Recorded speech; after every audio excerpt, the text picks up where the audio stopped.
బడి కష్టపడ్డాను. అన్ని సంవత్సరాలు పడ్డాక రూపాయన నొప్పులు వాళ్ళ మాట చూడండి. నేను అన్ని కష్టాలు చేసి ఎండకాయన వానకాయన ఎలాగో అది అది అది కొన్ని రోజులు పెట్టుకున్నాను.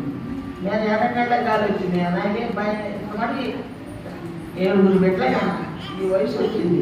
ఎంతమట్టి పలాని ఎమ్మెల్యే గారు ఆసుపత్రి వేస్తే 10,000 అయినట్టు మాకు ఏం బతుకుతా అనే మాట రాలేదండి. దేవుడు కావాలి.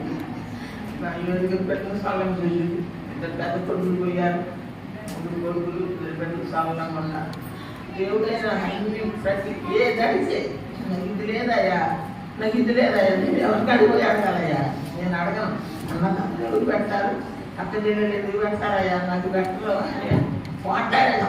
మీరు ఏమన్నాను, నేను ఇంటి పెట్టుకొని ఎందుకు పోవాలయ్యా అంటే ఎందుకు లేవయ్యా, వస్త్రాలు లేవయ్యా, ఆహారం లేదయ్యా, అన్నీ నేను అడిగి మొత్తం ఇచ్చానమ్మ. నాకు నా దేవుడు ఇంతవరకు కూడా మన వాళ్ళు తెలుసుకొని మా అమ్మ వాళ్ళంటే ఎంత మనసు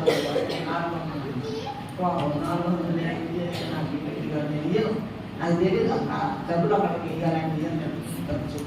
ఆయన ప్రార్థన చేసుకుంటే దేవుడు వాళ్ళు చేసుకుంటే ఆయనకి ఆశీర్వదించి చెప్పిన దేవుడికి